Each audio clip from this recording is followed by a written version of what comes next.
The Panther. It was a name whispered in the dark corners of the city, spoken only in hushed tones by those who lived life on the edge. They said he was a ghost, a shadow, a legend. But to those who knew him, he was Marcus Kane, feared and respected crime boss who ruled the city with an iron fist. Marcus had a son, Ethan Cole, a kid with dreams as big as the city, dreams of a life beyond the shadows of his father's legacy. But Marcus was gone, vanished without a trace, after a brutal betrayal that left him for dead. Years passed and Ethan grew up, burying his pain in work, becoming a delivery boy who took orders and delivered, never asking questions, never seeking answers. Until one night when the past came calling, the night air was sharp with the scent of rain-soaked asphalt. Ethan Cole's sneakers pounded the pavement as he raced against the clock, his delivery bag slung across his shoulder. Another order, another tip, another day of surviving. Life had been this way for years, empty, monotonous, and merciless. Ethan wasn't a man with dreams anymore. Dreams cost money, and he barely had enough for food. He worked like a machine, refusing to think about the family he never knew or the questions that gnawed at him since childhood. He turned the corner into a narrow alley to cut time. That's when the headlights blinded him. A black SUV screeched to a halt, blocking his path. Ethan froze. The door swung open. A man in a tailored suit stepped out, his movements sharp and deliberate. His voice carried authority. Ethan Cole. Ethan's grip tightened on the delivery bag. Yeah, who wants to know? The man smirked, pulling out something from his coat. For a second, Ethan thought it was a gun. Instead, it was a photograph. An old, creased picture of a man with a steel gaze and a scar across his cheek. This is your father, the man said. Ethan frowned. My father's dead, and I don't know you. You don't know a lot of things, the stranger replied. He stepped closer, lowering his voice. His name was Marcus Kane. People called him the Panther. The words slammed into Ethan like a fist. The Panther. He'd heard that name whispered in the streets. An underworld legend. A ghost who ruled the city years ago before vanishing without a trace. You're lying, Ethan spat. The man slid an envelope into Ethan's hand. Inside is proof. Your father was betrayed and murdered. The man who did it runs this city now. Victor Drax, he thinks you're dead too. Ethan's pulse hammered. He wanted to throw the envelope away, laugh in this guy's face, but something inside him burned. A memory. The few things his mother ever said before she died. Your father was a fighter, Ethan. One day, you'll understand. The man straightened his tie. You can keep delivering noodles, or you can take back what's yours. He turned and walked to the SUV. If you want answers, come to the Black Harbor docks tomorrow, midnight. The SUV roared away, leaving Ethan alone in the rain-slick alley, the envelope heavy in his hand. He stood there for a long time, listening to his own heartbeat. Finally, he tore it open. Inside was a birth certificate, his name, and Marcus Kane, listed as father. A photo of Marcus holding a baby in his arms. And a final item, a blood-stained ring engraved with a panther's head. Ethan's knees nearly gave out. This wasn't a lie. This was his blood. Above him, thunder growled. Somewhere deep inside, something shifted. The man he used to beat, the delivery boy who took orders, died in that alley. Tomorrow at midnight, Ethan would go to the docks. And the world would meet someone new. Not Ethan Cole. Midnight draped the Black Harbor in shadows, the air thick with salt and diesel fumes. Cargo cranes stood like silent giants, their arms frozen mid-lift, while water slapped against rusted hulls. Ethan Cole stood at the edge of the pier, hands buried in his jacket pockets, eyes scanning the darkness. Every instinct screamed at him to turn back, but the envelope in his pocket burned like a live coal. A photo of Marcus Kane, the blood-stained ring, the proof of a life he never knew. A low hum broke the silence. Headlights swept across the pier as a sleek black SUV rolled to a stop. The same man from last night stepped out, suit flawless, eyes sharp as glass. You came, he said, a hint of satisfaction curling his lips. Ethan's voice was steady, though his heartbeat thundered. You've got 2 minutes. Talk.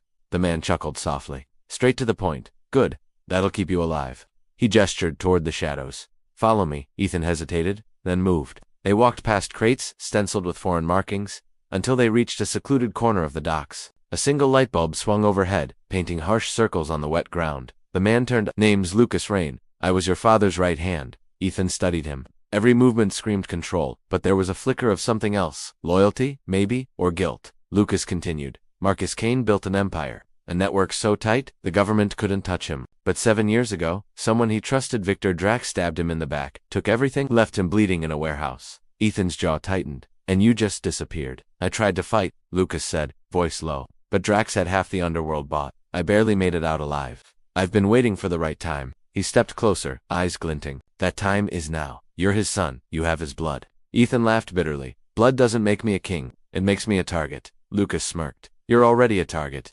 Drax has ears everywhere. He'll find out soon enough. The question is, are you going to run or fight? Ethan didn't answer. His gaze drifted to the water, where oily ripples shimmered under the pier lights. The truth pressed heavy on his chest. He'd spent his life delivering food, dodging bills, hiding from a world that didn't care. Now that world had kicked down his door. "What do you want from me?" he asked finally. Lucas reached into his coat and pulled out a leather case. He snapped it open. Inside gleamed a matte black pistol. Beside it, a sleek silver watch with the Panther emblem etched into its face. "This belonged to Marcus," Lucas said softly. The gun he carried, the watch he wore, he held them out. "Take them. Take your father's legacy." Ethan stared at the gun, the watch, then at Lucas. His pulse roared in his ears. This was madness. He was no killer. He was a delivery boy with empty pockets and broken dreams. But something in his gut whispered otherwise. You were never ordinary. You were his son. He reached out. His fingers closed around the cold steel of the gun. The weight was terrifying and perfect. Lucas's smile widened razor sharp. "Welcome back to the jungle, Panther." Behind them, the shadows stirred. 3 figures stepped into the light, armed with blades and malice in their eyes. Lucas didn't flinch. "Looks like Drax already knows." Ethan tightened his grip on the gun, heart pounding like a war drum. The delivery boy was gone. The hunt had begun. If you are enjoying this story, I would really appreciate you to like, subscribe, and comment. Here's the finished product. Let me know what you think. The sea wind lashed against Ethan's face as 3 silhouettes stepped out of the shadows, their boots crunching on the wet planks. They moved like predators, slow, deliberate, eyes glinting under the dim harbor light. Knives flashed in their hands, catching the yellow glow. Lucas Rain didn't flinch. He stood with his back slightly turned, watching them as if they were an annoyance rather than a threat. Ethan's heart, however, was slamming like a drum inside his chest. His fingers curled tighter around the gun Lucas had given him minutes ago. The cold metal felt alien, heavy with a promise he wasn't sure he could keep. The lead attacker sneered, his voice thick with menace. "Look what we have here, the delivery boy and the ghost." Lucas's smile was sharp, humorless. Victor must be getting desperate if he's sending dogs instead of wolves. The man laughed, circling them slowly, blades glinting like silver fangs. "Victor said to leave you breathing, Lucas. But this kid," he pointed his knife at Ethan, grinning with rotten teeth. "He's nobody, so we make him disappear." Ethan swallowed hard, his knuckles whitening around the grip of the gun. His mind screamed, "Run, just run," but his feet didn't move. Something deeper, something rancoured him there. Lucas leaned toward Ethan, voice a low whisper. "Listen to me. You hesitate, you die. Pull the trigger, or they'll carve you like meat." Ethan's pulse roared in his ears. The men spread out, forming a triangle around them. One lunge knife raised, slashing toward Ethan's chest. Instinct took over. Ethan jerked the gun up and squeezed the trigger. The blast shattered the silence, echoing across the harbor like thunder. The attacker's body jerked, then crumpled to the planks, a dark stain spreading beneath him. Ethan froze, the gun trembling in his grip. His first kill. It felt unreal, like the world had tilted off its axis. The other 2 men snarled and rushed in.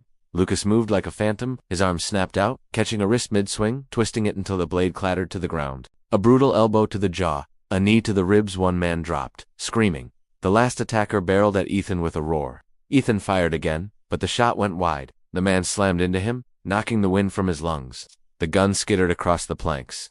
Cold steel kissed Ethan's throat as the blade pressed against his skin. "Say goodbye, kid," the man hissed. Ethan's vision tunneled, panic clawing at his mind. Then his hand found something hard, a loose metal rod lying near a crate.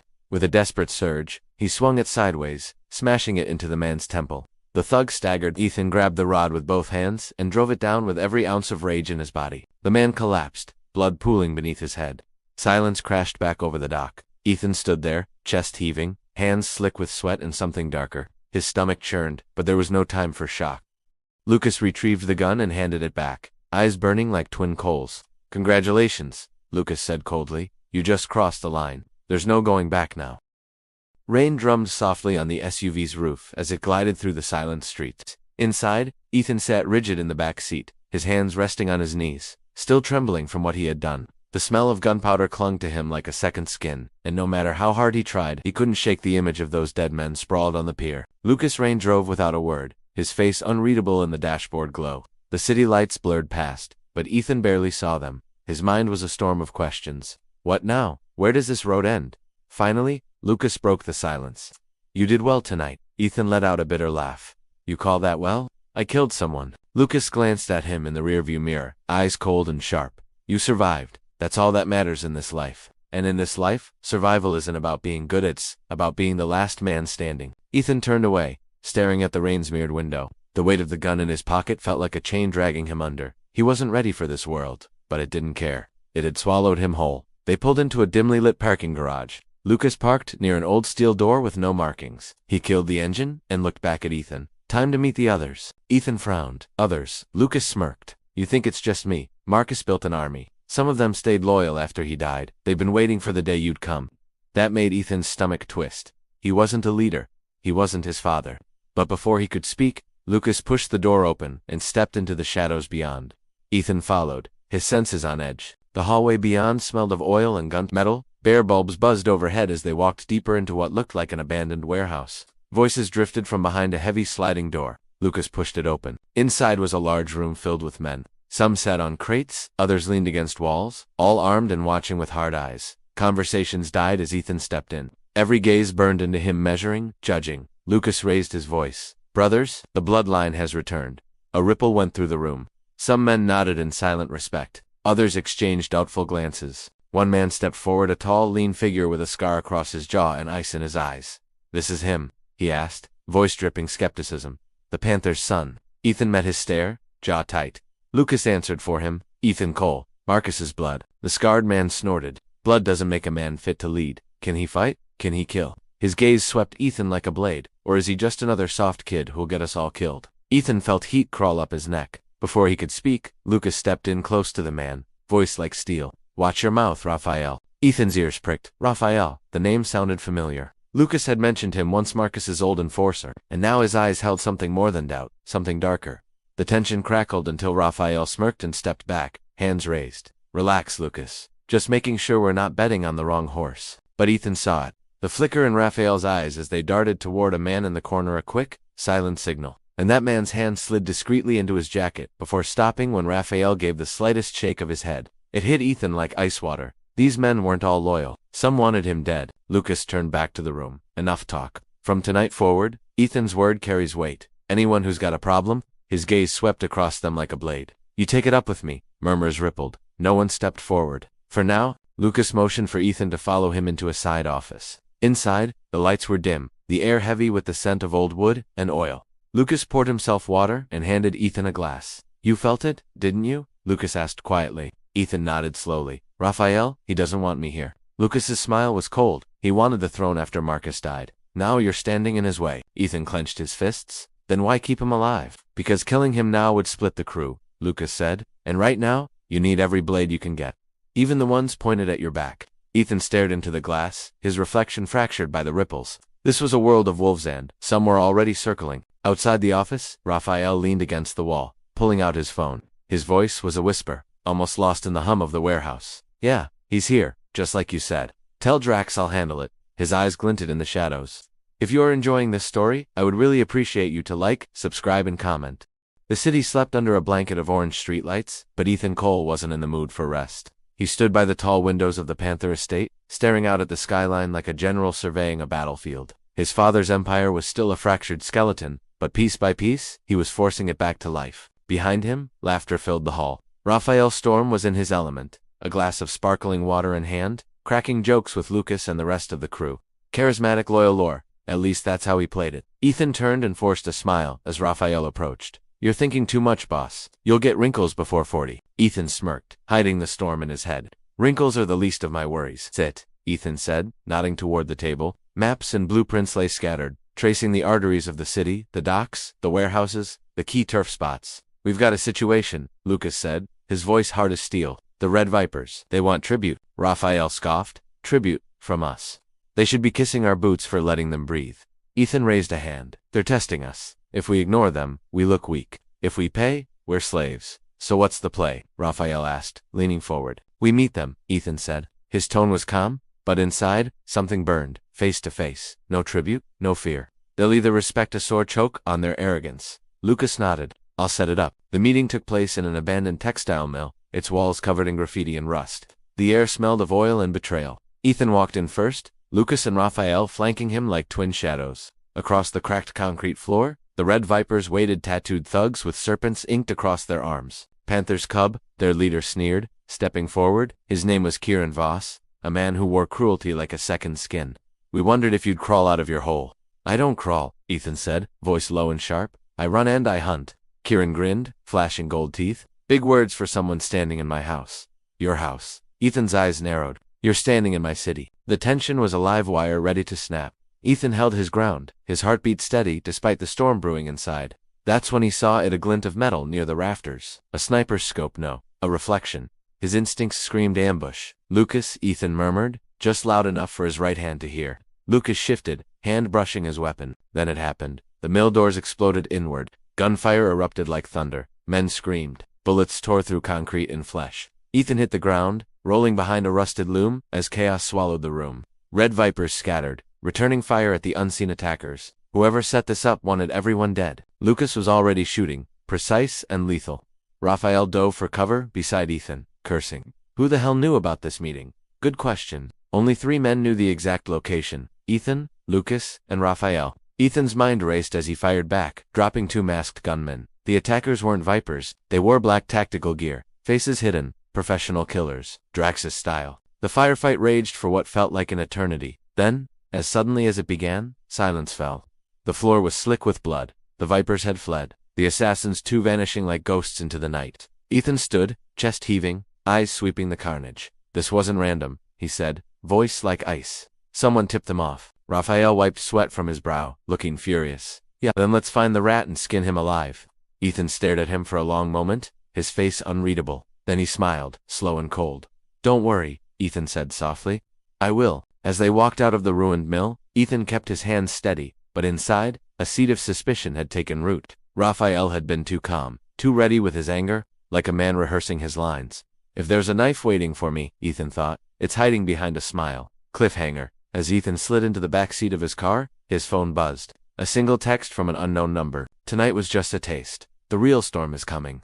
Ethan stared at the screen, jaw tightening. The war had begun and someone inside his circle had lit the fuse. Rain fell in fine needles, slicking the city streets like glass. Ethan Cole pulled his hood tighter as he stepped out of the Panther estate, every sense tuned for trouble. Lucas trailed him, scanning the street with eyes like gun barrels. They weren't heading to a meeting this time. This was reconnaissance Ethan's way of finding the whisper behind the ambush at the mill. The unknown text still burned in his mind. Tonight was just a taste. The real storm is coming. Storm, a word Raphael liked to use for himself. Coincidence? Ethan didn't believe in those anymore. The pair moved down an alley choked with dumpsters and dripping pipes. The city here smelled like iron and betrayal. At the far end, a figure darted across their path, black jacket, hood up, quick like a shadow.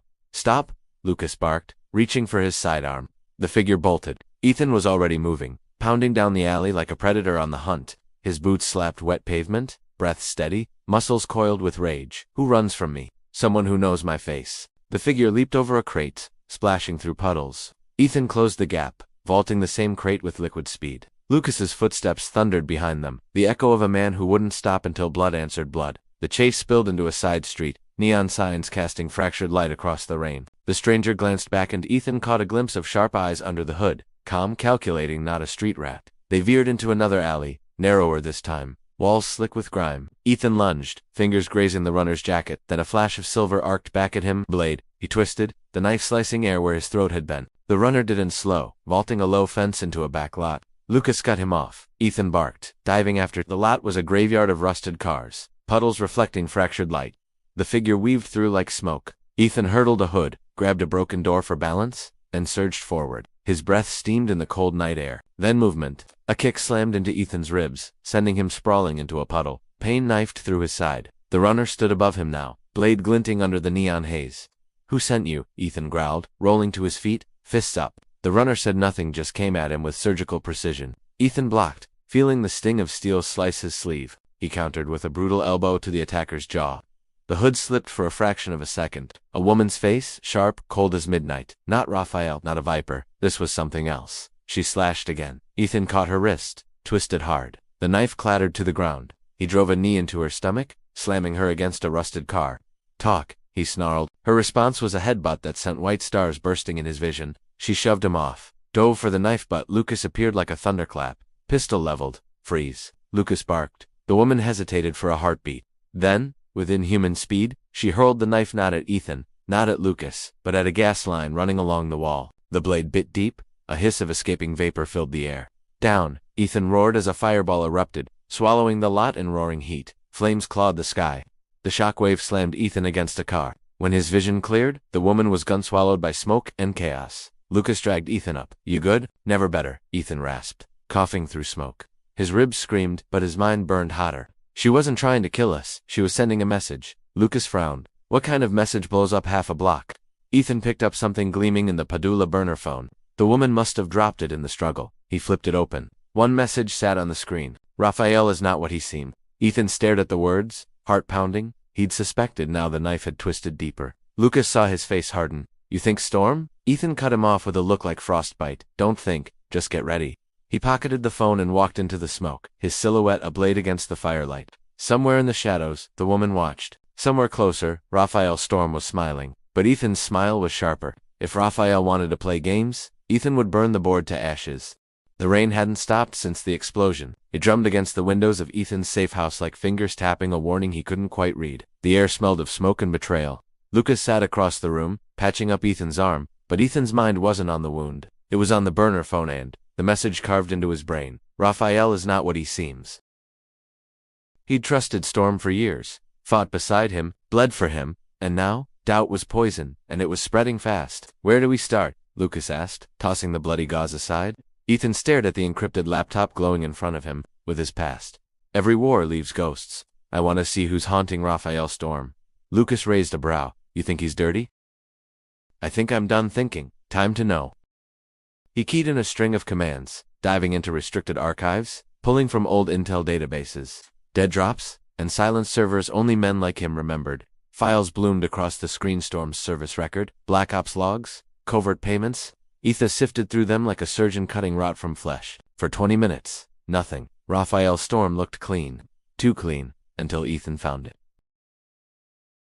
A line item buried in an old ledger from 8 years ago. Operation Black Serpenta mission. Storm had let off the books. Officially, it never existed. But the ledger showed an unusual asset payment. $2.5 million wired to an alias called Draxon Vior. Ethan froze. Lucas leaned in. Who the hell is that? Ethan didn't answer. His fingers danced over the keys, pulling every scrap connected to the name. A face appeared on the screen, a face Ethan knew. Scar running down the jaw, eyes like frozen steel. A ghost from another life.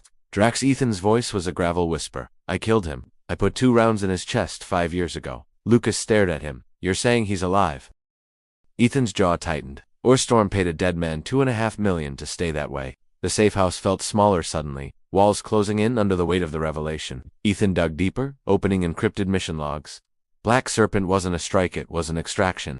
The target? Draxon Vior. The client? Unknown. The handler? Raphael Storm. Lucas cursed under his breath. So Storm pulled him out of the grave and put him back in play. Ethan's blood ran cold. Drax had been a phantom, a weapon no one could leash. And if Storm had him now, if Drax was behind the ambush, the explosion, then this wasn't about business. It was a war Ethan hadn't even seen coming. A beep snapped Ethan from the spiral. Incoming message on the burner phone. He snatched it up. Ask Storm about Serpent. Then ask him why your name was on the kill list. Ethan's pulse thudded like a war drum. Kill list. His name? Lucas read the message over his shoulder. That's bait. Maybe, Ethan said, voice like ice. But it's also truth. He shut the laptop and grabbed his gear. Where are we going? Lucas demanded.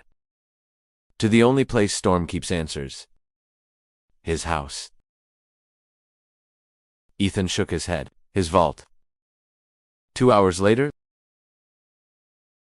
the old armory stood like a tomb at the city's edge, draped in shadows and razor wire. Storm's private vault was buried beneath it, a bunker no one walked into unless Storm wanted them to. Ethan did. They breached through the maintenance shaft, sliding down steel ladders slick with condensation. The hum of generators throbbed through the concrete like a heartbeat. Lucas covered the rear as Ethan cracked the biometric lock with a stolen retinal scan. If you are enjoying this story, I would really appreciate you to like, subscribe, and comment. The vault door sighed open, exhaling cold air that smelled of oil and secrets. Inside, rows of black cases gleamed under sterile light. Weapons, encrypted drives, classified file. Storm's entire empire, cataloged and caged. Ethan moved fast, pulling cases, scanning tags. Lucas kept watch, nerves taut. Every second here was a coin flip between life and death. Then Ethan found it, a black case marked with a serpent sigil. Inside, a flash drive, a single photo, and a name scrawled in Storm's sharp hand. Name Draxon Vior. Status. Active, directive, eliminate all loose ends. The photo wasn't of Drax, it was of Ethan. Cliffhanger. Ethan stared at his own face, printed and marked with a red X. Lucas whispered, Ethan, what does this mean? Ethan's voice was a blade. It means Storm didn't just betray me. He signed my death warrant. Somewhere above, alarms began to scream. The alarms howled like mechanical wolves, their echoes clawing through the armory's concrete bones. Red strobes pulsed in the vault, splashing Ethan and Lucas in blood-colored light. "They know we're here," Lucas hissed, snapping his rifle into place.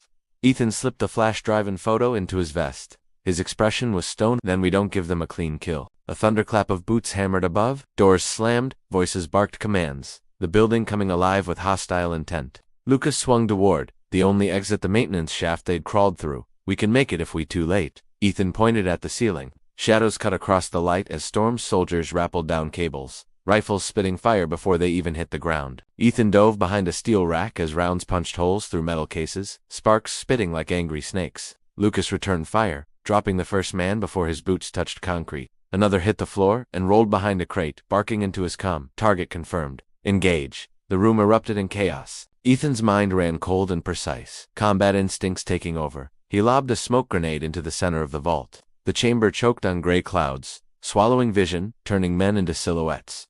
Gunfire roared, blind and frantic. "Move." Ethan grabbed Lucas by the collar and dragged him through the maze of crates, toward a secondary hatch and emergency floodgate marked in faded yellow. He slammed his palm against the manual override. The gears groaned like a dying beast before the hatch yawned open, spilling them into darkness. "Where does this go?" Lucas rasped as they slid down a narrow chute, bullets whining past like angry bees.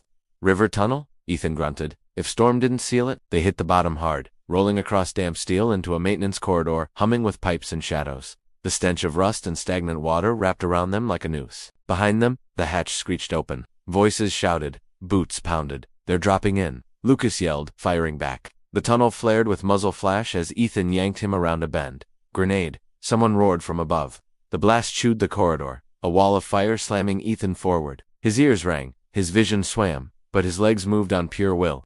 Lucas stumbled, coughing smoke. There, Ethan spotted a grated hatch ahead, the spillway to the river. He sprinted, ripping a crowbar from a toolbox, jamming it into the bolts. Metal screamed as he wrenched it open. Cold night air kissed his face. Behind Storm's men closed in, their laser sights slicing the dark. "Go!" Ethan shoved Lucas through the gap. Lucas dropped into black water with a splash. Ethan followed an instant later as gunfire stitched the air above him. The river swallowed them whole, freezing, furious. They went under, bullets whipping the surface like angry rain. Ethan kicked hard, dragging Lucas deeper into the current. The darkness closed around them like a fist. Minutes later, they crawled onto the far bank, soaked and shivering, lungs clawing for air. The city loomed in the distance, a jagged crown of steel and glass under a bruised sky. Lucas collapsed on his back, coughing. "We almost died down there." Ethan knelt, water streaming off him, eyes burning with a new fire. He pulled the flash drive from his vest and stared at it like it was the last piece of a puzzle that could still kill him. "This," he said, voice low and sharp, "is why Storm wants me dead." Lucas dragged himself upright. "What's on it?" Ethan's jaw tightened. "The truth about Serpent, about Drax, and about why Storm signed my death warrant." He looked toward the skyline, toward the fortress of glass where Raphael Storm ruled like a king. "He started this war. Now I finish it." But then Lucas noticed something. A red dot dancing across Ethan's chest. "Down." Lucas tackled him as a suppressed shot cracked the night. The bullet tore through the space Ethan had occupied a breath ago. Across the riverbank, a figure stood cloaked in shadows. Tall, broad, a face half buried beneath a hoodbutt. The scar, the cold glint of metal in the moonlight, was unmistakable. Drax alive. He raised a hand in salute, almost casual, before melting back into the dark. Ethan stared after him, heart hammering. The ghost, now flesh. Lucas swallowed hard. "What the hell do we do now?" Ethan's answer was a promise carved in steel. "We hunt." Cliffhanger. Far above, on a rooftop miles away, Raphael Storm watched through a sniper scope, lowering it with a smile that didn't reach his eyes. "They took the bait," he murmured into his comm. Activate Phase 2. The city below burned with secrets, and Ethan was about to learn the worst of them. The city sprawled before them like a neon jungle, humming with life above streets slick with rain. Ethan and Lucas moved like phantoms through the back alleys, soaked to the bone, adrenaline still burning through their veins. The flash drive felt heavier in Ethan's pocket than a loaded gun. Lucas broke the silence first. "We need a safe house before Storm paints the whole city red with our faces." Ethan didn't slow. His mind was already spinning through names, places, betrayals. There was one person, a ghost in the intelligence underworld, someone who traded secrets for blood and gold, but never loyalty. "Malik," Ethan said. Lucas stiffened. "Malik, you trust that snake?" "I don't," Ethan replied coldly, "but I trust his greed. Right now, it's the only thing that works in our favor." They found him where shadows bled into broken glass, an abandoned speakeasy buried beneath layers of graffiti and rot. The door was a slab of steel, dressed in rust. Ethan knocked 3 times, slow and deliberate, then too quick. The door opened a crack, and a single amber eye stared out from behind a chain. "You've got nerve coming here, Ethan." The voice was silk over steel. "Open up, Malik." The chain rattled, then the door swung wide. Malik stood there in a tailored coat, his dark hair swept back, his smile sharp enough to cut. The room behind him smelled of gun oil and old secrets. "Lucas," Malik drawled, giving the soldier a once-over. "Still alive. How disappointing." Lucas grunted, brushing past him. "Good to see your charm hasn't changed." "Charm's expensive," Malik said, closing the door. "Speaking of which, why are you bleeding on my floor, Ethan?" Ethan peeled off his jacket, ignoring the question. "I need intel. Storms, movements, his inner circle, everything." He dropped the flash drive on Malik's desk like a gauntlet. "And I need this decrypted fast." Malik's eyes glittered as he picked it up, rolling it between his fingers like a coin. "Pretty little thing, worth dying for." "People already have," Ethan said flatly. Malik studied him for a long moment, then smiled a slow reptilian curve. "I can get you answers. But nothing in this world comes for free." Lucas snorted. "Here it comes." Malik ignored him. "I want Stormsman in the Eastern District. He's cutting into my supply lines. Remove him, and I'll give you your decrypt." Ethan's jaw tightened. A hit job, in the middle of a war zone crawling with Storm's men. Perfect. Before Ethan could answer, a sudden buzz split the air. Malik glanced at his phone. His smirk faltered just for a heartbeat, but Ethan caught it. "What?" Ethan demanded. Malik pocketed the device. Nothing urgent, but his voice was too smooth, like ice hiding cracks. Ethan stepped closer, eyes burning. "Don't play me, Malik." Malik's smile returned, but it was brittle now. "Your paranoid old friend." Then, glass shattered. The world exploded into chaos as gunfire chewed through the walls. Bullets screamed past Ethan's ear, shredding wood and steel. Lucas flipped the table, yanking Malik down as shards rained like glittering knives. "Stormsman," Lucas barked, returning fire through the smoke. Ethan dove behind an overturned sofa, ripping his Glock free. Figures stormed through the doorway, black armor, crimson visors, rifles hungry for blood. Malik cursed, crawling toward a hidden panel. "This way." Ethan covered him, 2 shots dropping the lead intruder. Before Lucas hurled a flashbang, white fire seared the room, screams tearing through the haze. They plunged into a narrow passage behind the wall, Malik slamming it shut as bullets stitched the metal. Darkness swallowed them, broken only by the red glow of emergency strips. "Care to explain?" Ethan snarled as they pounded through the tunnel. Malik shot him a wicked smile. "Storm has a very long reach." Ethan grabbed his coat, slamming him against the wall. "You sold us out." Malik's smile didn't waver. "Correction, I sold information to survive. But right now, your survival depends on mine." The rumble of boots behind them said he wasn't lying. "Move," Lucas barked, dragging Ethan forward. They burst into a storm drain that opened into the underbelly of the city. Rainwater rushed around their boots, the air thick with rot and echoes. Far above, sirens wailed like mourning gods. Malik brushed off his coat, unfazed. "You still want that decrypt, Ethan? Then do my job, kill Storm's man. Bring me proof, or," he gestured to the shadows crawling closer behind them, "stay here and die." Then he vanished into the labyrinth, his laughter trailing like smoke. Ethan watched him go, fists clenched. Betrayal tasted bitter on his tongue. Lucas spat into the gutter. "I told you he was a snake." Ethan stared into the darkness where Malik had disappeared, his voice a razor. "Yeah, but he's our snake for now." Above, thunder growled across the night sky like the warning of a storm. Cliffhanger. In a skyscraper bathed in glass and moonlight, Raphael Storm swirled a glass of amber liquid, not alcohol, but a thick, synthetic serum glowing faintly red. "Status?" he asked. A soldier bowed. They escaped, with Malik Storm's smile was a blade. Good, exactly as planned. Let them find the ghost broker. It will lead them to the truth. He raised the glass, watching the serum shimmer like liquid fire. "And then, we burn the world." Rain hammered the city like 1,000 angry fists. Neon lights bled into puddles, painting the streets in bruised colors. Ethan sat hunched in the corner booth of a grimy diner that never closed. The kind of place where names didn't matter, and silence was currency. Lucas sat across from him, rolling a toothpick between his fingers, eyes scanning every shadow. The mission felt wrong. Not the first time, but this stank of a setup. "You really gonna do this?" Lucas asked, voice low. Ethan stared into his coffee, cold and untouched. "We need the decrypt, Malik's our only shot at cracking that drive before Storm wipes the grid." Lucas leaned in. "And you trust that rat to keep his word?" "I don't trust him," Ethan said flatly. "I trust his greed. Storm's man dies, and Malik gives us what we need." He slid a photo across the table, a man in a tailored gray suit, sunglasses reflecting the skyline. The caption read, "Darius Venn, Eastern District Enforcer." Lucas studied it. Storm's right hand. "He doesn't just breathe fire, he burns everything in his path." "Then we cut off the hand," Ethan said. Hours later, the night swallowed them whole. The Eastern District was a neon graveyard, clubs pulsing like arteries, alleys reeking of oil and smoke, gunmetal glinting in every shadow. Ethan adjusted the earpiece as Lucas checked the suppressed rifle in its case. Intel says Ven meets his collectors at the Iron Lotus. Private room, top floor. He leaves with a full escort. Lucas chuckled darkly. You love making things impossible, don't you? Just make the shot, Ethan said, sliding a knife into his boot. They moved like ghosts through the back alleys, slipping into the Iron Lotus through a service corridor, reeking of stale beer and bleach. Music pounded overhead, a violent bass line drowning in red light. Lucas set up on a maintenance catwalk overlooking the private rooms. Ethan moved to ground level, weaving through dancers like a shadow among flames. His heartbeat matched the beat of the music. Every nerve screamed that something was off. Then he saw him. Darius Ven, built like a steel wall in a charcoal suit, his jaw carved from granite. Two men flanked him, each carrying enough hardware to start a small war. Ethan spoke into the mic. Target in sight. Top floor balcony. You got him? Lucas exhaled slowly, crosshairs on his head. Just say the word. Ethan's finger tightened on the trigger of his concealed Glock just in case. Do it. The shot cracked like a whisper, silenced by the suppressor. Ven jerked, then spun.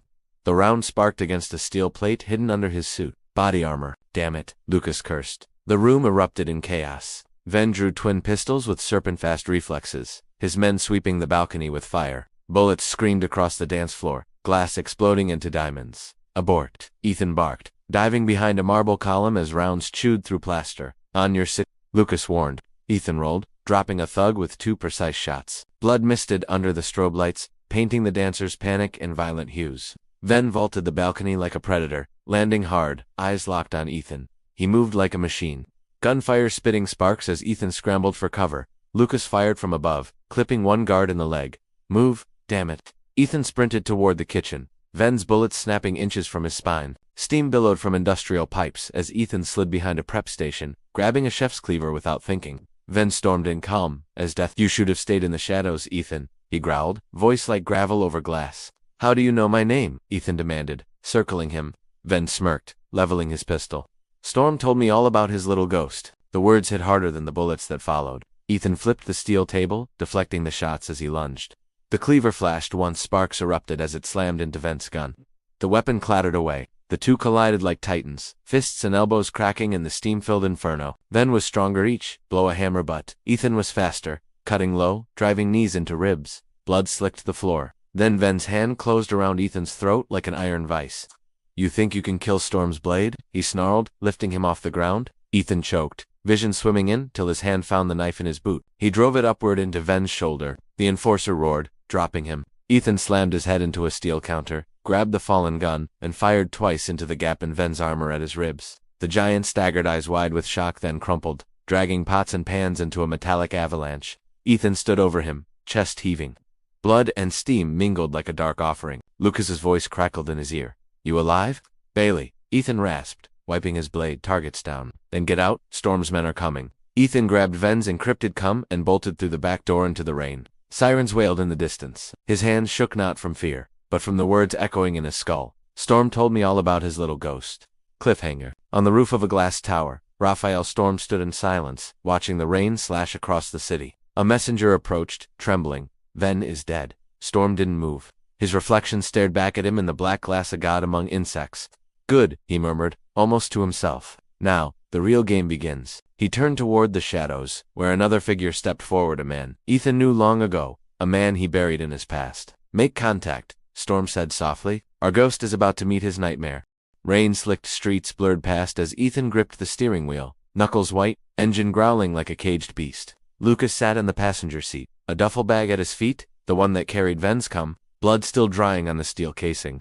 You're bleeding, Lucas said without looking up, his tone clipped, controlled. Ethan glanced at his forearm gash from the fight, seeping crimson. He tore a strip from his shirt, wrapped it tight. We get this decrypted. No stops. Lucas nodded, eyes fixed on the city racing by. Malik, better be worth this. The hideout was a forgotten storage loft above an old textile mill, its walls scarred with time, air heavy with rust and secrets. Malik was already there, a thin man with eyes like razor blades, his fingers dancing over a portable terminal wired into a mess of screens. He smirked when they walked in. Well, Ghost and his shadow. Heard there was a storm at the Iron Lotus. Ethan dropped the cum unit on the table with a thud. Ven won't be seeing daylight again. Malik's grin widened. Efficient, as always. He powered up the terminal, slotting in the device. Let's peel this snake open. Lucas scanned the room, uneasy. Just do it fast. Storm's not the forgiving type. Malik's fingers flew, decrypting layers of military-grade encryption like silk ribbons. The screens filled with cascading code, then solidified into data files, video feeds, schematics, blacklists, and then a folder labeled Project Revenant. Malik raised an eyebrow. What's this? Ethan stepped closer, tension coiling in his gut. Open it. The screen shifted to a dossier. Images flash burnt-out compounds, classified reports stamped in red, and then a name. Gabriel Kane. Ethan's breath hitched. His pulse slammed against his ribs like a war drum. No, impossible. Lucas leaned in. Who the hell is that? Ethan didn't answer. His eyes were locked on the photo, a man in tactical black, scar running down his jaw, eyes cold as a dead star. A man Ethan had buried years ago. A man who wasn't supposed to exist anymore. Malik read aloud, oblivious to the storm tearing through Ethan's head. Gabriel Kane, former Omega Division operative. Declared KIA 5 years ago during the Black Sands mission. Ethan's fists clenched so hard his nails drew blood. Black Sands? The op that shattered everything. The op that killed his team. Except Kane didn't die. Malik kept scrolling. Guess what? Not only alive, he's Storm's right hand now. Calls himself the Revenant. Makes sense? Guy's been running Storm's deep ops for years. Lucas stared at Ethan. You knew him. Not a question. Ethan's voice was a blade. He was my brother in arms. We bled together, and I watched him burn. Malik whistled low. Guess he crawled out of the fire. And now he's coming for you. On the screen, a video loaded grainy surveillance of a man walking through a rain-soaked tarmac, black coat trailing like a shadow. Even from the footage, Kane radiated death. Then the audio feed played. Kane's voice, calm, cold, venomous. Tell Storm the ghost is in play. I'll finish what should have been done years ago. Ethan froze, every muscle locking like steel. Those words weren't random, they were personal. Lucas muttered. What the hell does that mean? Ethan finally spoke, his voice like gravel. It means Kane blames me for Black Sands. And if Storm unleashed him, this isn't just a hit, it's a reckoning. Malik flicked through more data, and there's more. You'll love this. Revenant's next move. He's leading the assault on Helix Station in 72 hours. High-orbit platform, classified weapons cache. If Storm gets those systems, every city grid from here to Berlin goes dark. Ethan's blood ran cold. Helix Station wasn't just a target, it was the lock on the world's deadliest door. If Storm opened it, chaos wouldn't just reign, it would burn. Lucas slammed a fist on the table. Then we stop him. Ethan didn't answer immediately. His reflection stared back from the screen, fractured by lines of code, and behind it, Kane's face, a ghost, risen from the ashes. Finally, he spoke. We hit Helix. We take Kane down. And then, we finish Storm. Malik laughed dryly. That's cute. But you're walking into a meat grinder. Revenant's not just a soldier anymore, he's a war machine. And Storm, he's playing a game you can't even see yet. Ethan turned, eyes like frozen steel. Then we flipped the board. As they packed up, Malik's terminal pinged with an alert. Incoming encrypted transmission. Malik frowned, tapped a key. The audio feed hissed. Then a voice filled the room, calm, deep, hauntingly familiar. Ethan, you should have stayed buried. Static swallowed the rest. The line went dead. The room fell silent, heavy with the weight of inevitability. Lucas broke it. He's taunting you.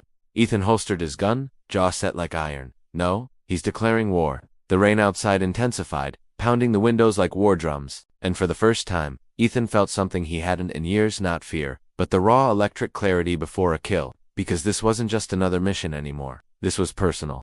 The shuttle was a matte black dart slicing through the void, its hull drinking starlight. Inside, Ethan strapped down his gear, feeling the vibration of the engines as they burned silently against the endless dark. The planet below shimmered like a jewel, far away now, just a fragile memory of gravity. Lucas floated across from him, mag boots clicking against the deck. His eyes were sharp, but the tension in his jaw betrayed the storm inside. One entry point, he said, tapping the holomap projected in the air. Maintenance Bay, Section Delta. Storm's goons own every other choke point. Ethan checked his weapons, twin silenced carbines, a combat blade magnetized to his thigh, and an EMP charge glowing with deadly promise. We hit fast, no alarms. Kane won't see us coming. Malik's voice crackled over the come from ground control. Copy that, Ghost. But if Helix goes hot, you're in a coffin with windows. There's no backup out there. Ethan smirked, low and cold. Wouldn't want it any other way. Helix Station loomed ahead, a sprawl of steel and light, orbiting like a crown of thorns above the blue curve of Earth. Its architecture was predatory, long, spines jutting out, solar arrays glinting like blades. At its heart was the core ring, where Storm's prize waited. The Sentinel Protocol, an AI defense system capable of shutting down entire global grids. And Kane was here. The docking clamps kissed metal with a hiss. Air pressure equal. The shuttle's hatch slid open to reveal the maintenance corridor beyond, long, narrow, and silent as a tomb. They moved. Mag boots thudded softly against the deck as they slipped inside. Zero-G pockets floated around them like ghosts, making movement an art of precision. Every sound was a betrayal waiting to happen. Lucas whispered, "Sensors ahead." Ethan launched himself weightless, gliding silently toward a vent panel. Fingers worked fast, bypassing the feed, looping the cameras with a false loop of empty corridors. The system blinked green. "Clear," he muttered. They pushed deeper, past crates labeled with corporate seals, through shadows that hummed with power. Then voices, muffled metallic, carried through the hall. Storm's men. 2 operatives floated across a junction ahead, their rifles slung, faces hidden behind mirrored visors. They didn't expect ghosts. Ethan signaled. Lucas nodded. The kill was silent and surgical. A choke wire looped over one man's throat, the other yanked into darkness by a knife flashing like lightning. No gunfire, no sound but the hiss of exhaled breath. The bodies drifted gently, lifeless marionettes in zero gravity. Ethan secured their rifles, pushed on. Every step brought him closer to the core end, closer to Kane. They reached the control spindle, an elevator shaft stretching like a metal throat into the core ring. The hatch was sealed, biometric locks pulsing red. Ethan planted the EMP charge. Time to knock. A pulse of white fire bloomed, frying circuits in a silent scream. The hatch sighed open like a dying beast. They slipped inside. The core ring was a cathedral of glass and steel, alive with holographic constellations. Servers hummed in towering stacks, data rivers streaming like neon veins. And at its center, suspended in zero-G like some mechanical god, the Sentinel AI core, glowing with cold blue light, and standing before it, back to them, was Gabriel Kane. For a moment, time fractured. Kane turned slowly, and Ethan saw the man he once called brother, now a phantom carved in steel and scars. His armor was black as the void, segmented like an exoskeleton. His eyes burned with a predator's calm. "Hello, Ghost," Kane said, voice steady as a knife's edge. "Still chasing shadows?" Ethan's grip tightened on his rifle. "You should have stayed dead." Kane smiled, sharp, humorless. "I was reborn. Storm gave me purpose. You're just a relic pretending the war isn't over." Lucas aimed his carbine. "Step away from the core." Kane didn't even flinch. "You think this is about grids and power?" "No, Lucas. This is about truth. Black Sands was never an accident." "Tell him, Ethan. Tell him who pulled the trigger that day." Ethan's jaw locked. Old Ghost screamed in his head, the desert burning, his team falling one by one, and Kane's face in the fire. Lucas glanced at Ethan, suspicion flickering. "What the hell is he talking about?" Ethan didn't answer. "Couldn't?" Kane's smirk widened. "That's what I thought." Then the world exploded. A blast tore through the shaft above, shockwave ripping them apart. Alarms howled. Sirens bathed the chamber in crimson light. Storm's reinforcements were here. Kane launched forward, zero-G grace, turning violence into ballet. His blade hissed free, slashing toward Ethan's throat. Ethan blocked with his rifle, sparks spitting into the void. The fight was chaos to predators spinning through weightlessness, striking and countering in a storm of steel. Every movement was lethal, every blow a memory of brotherhood turned to ash. Lucas fired bursts, bullets screaming past as Kane used a dead soldier as a shield, then hurled the body at Ethan like a battering ram.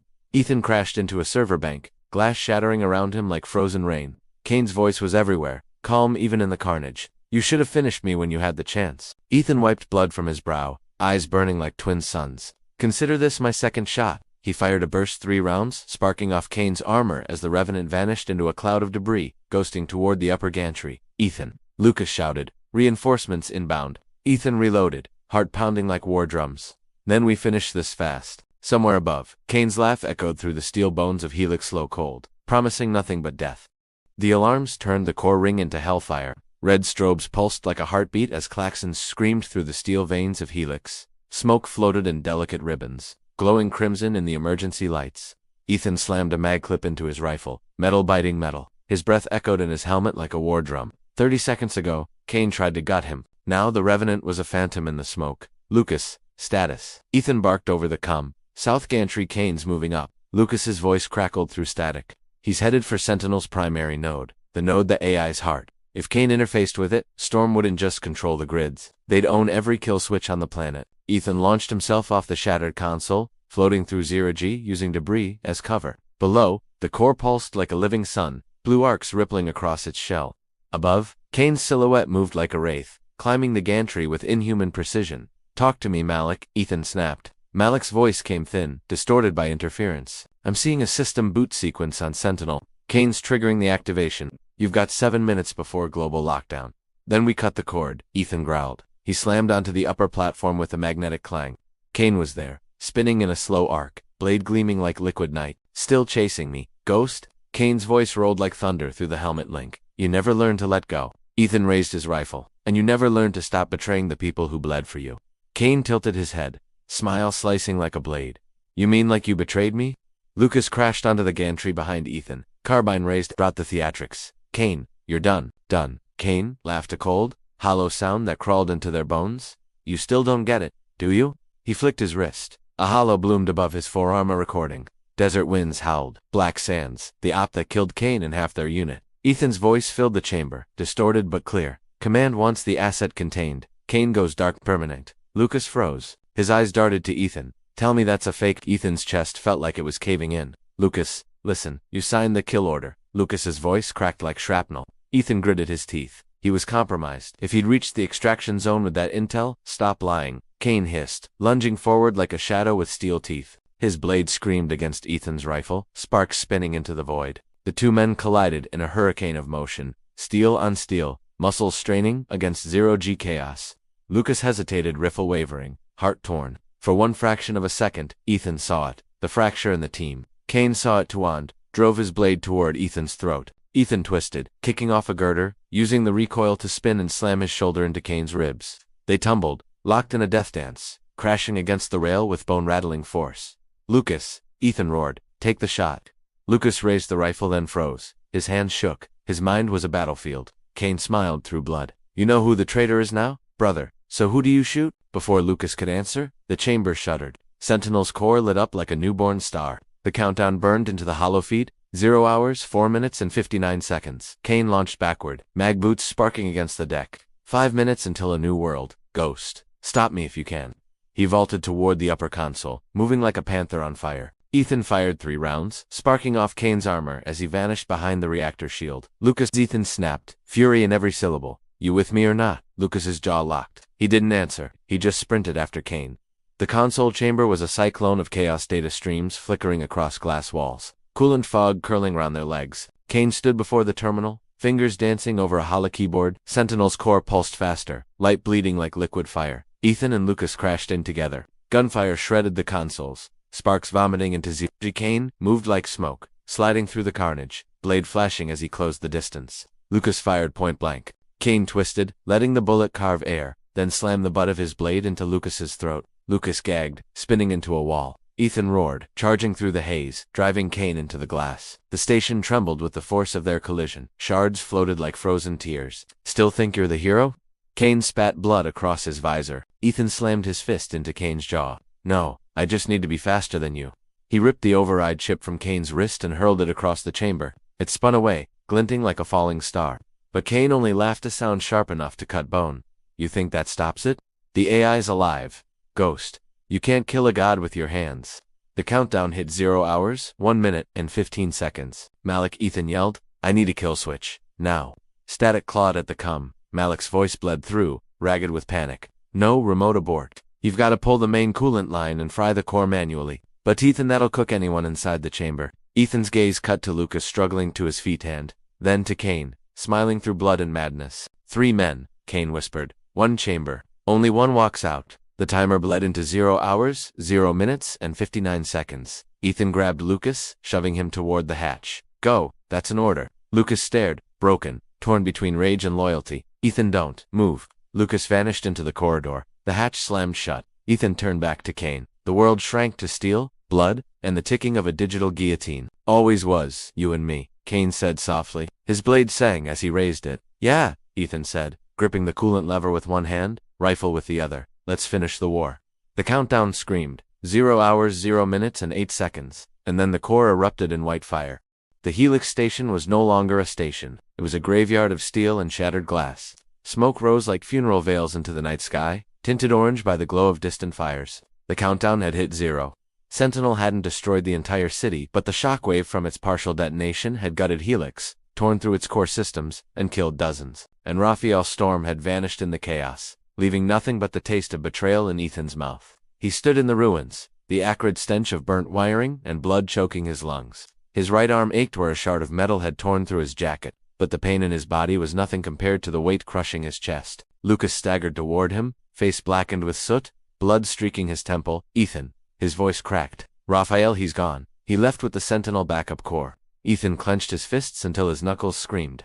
The city's last defense system, the thing designed to keep them safe, was now in the hands of a traitor who had been his brother in everything but blood. He didn't just betray us, Ethan said, voice like broken glass. He took the key to everything. Lucas's jaw tightened. Then we burn everything in our way and get it back. Ethan didn't answer. His mind replayed the look on Raphael's face during the reveal almost regretful, like a man who knew the storm was inevitable. Sir.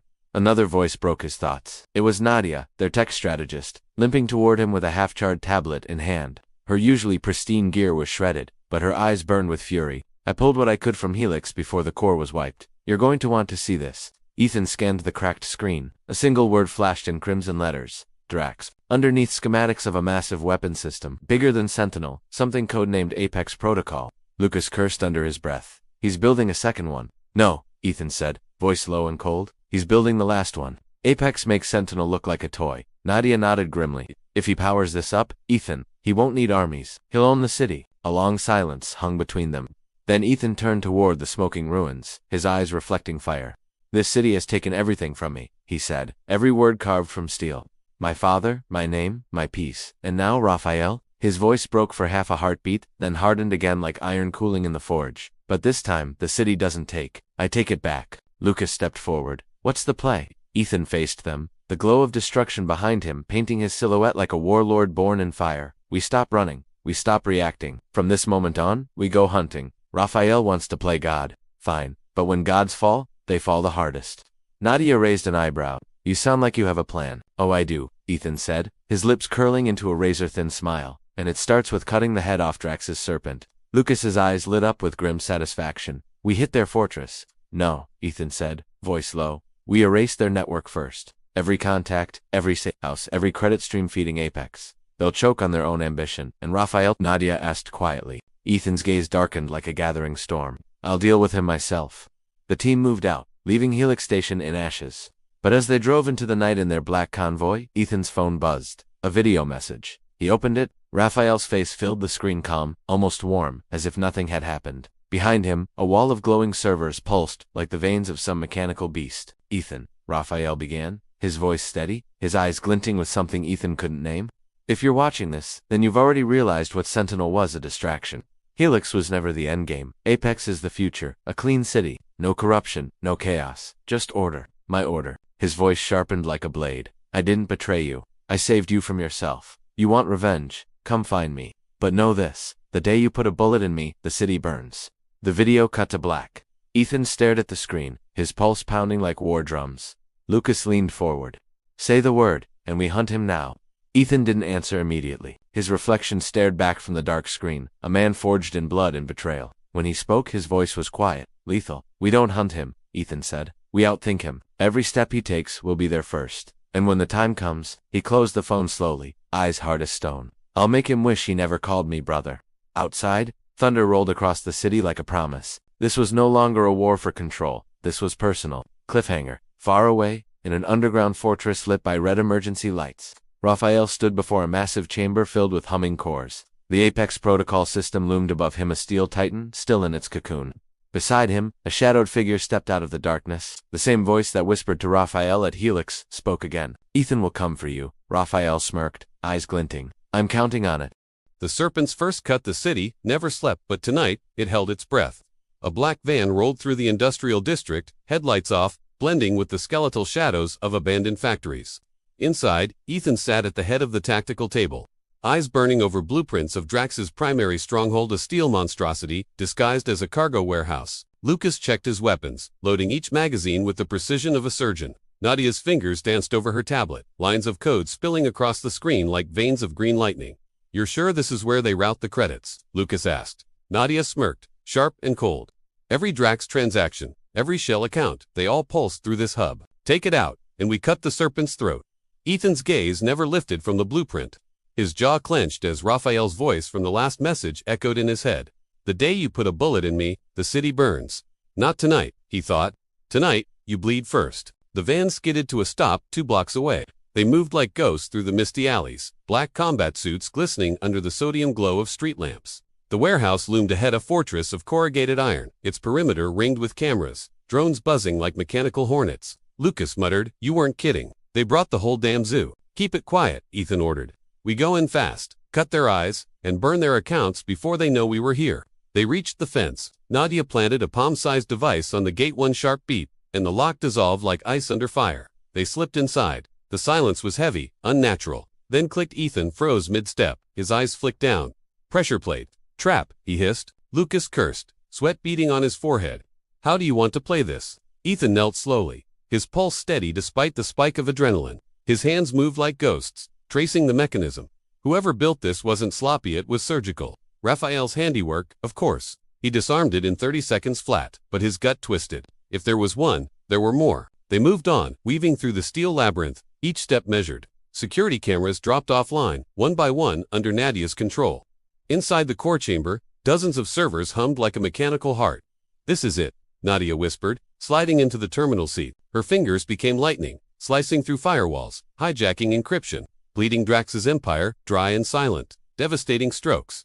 2 minutes, she said. Ethan and Lucas stood guard, weapons raised, eyes scanning every shadow. That was when Ethan saw the faint red dot crawling across the wall. "Sniper, down," Ethan roared, slamming into Nadia as a bullet shattered the monitor, sparks showering like fireworks. Alarms screamed to life. The warehouse erupted in chaos, steel shutters slamming down, red lights flashing like arterial blood. Lucas unleashed hell, his rifle spitting fire at the upper gantry. A figure in matte black armor darted between beams, silent, precise. This wasn't a guard, this was an assassin. Ethan rolled behind a server stack, returning fire in bursts. "Nadia, status, 70%, she shouted, fingers flying. "I can kill their network if you keep me breathing." Lucas cursed as a grenade clinked across the floor. He booted it down a side corridor an instant before it detonated, the shockwave rattling his teeth. "Who the hell is this guy?" Lucas growled, switching mags. Ethan's eyes narrowed as the assassin vaulted down in a fluid motion, twin blades gleaming like fangs. The way he moved, the economy of motion, it was familiar. Too familiar. Raphael sent him, Ethan realized, rage simmering beneath his calm like molten steel. The assassin lunged. Ethan met him head-on, steel flashing, fists and blades clashing in brutal silence, except for the grunt of exertion and the hiss of blades carving air. The man was good. Fast. But Ethan was faster. He caught the assassin's wrist, twisted hard, felt the satisfying crunch of bone, and ripped the mask away. A face he recognized. One of Raphael's old operatives from the Eastern Campaign.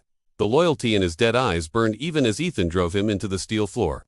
"Tell him," Ethan snarled, pressing the barrel against the man's temple. "I'm coming." The assassin smiled through bloodied teeth. "He knows." Before Ethan could squeeze the trigger, the man jerked hard. A microcharge detonated in his chest, reducing him to a crimson smear. Nadia screamed, "Done. Their accounts are ash." "Move," Ethan barked.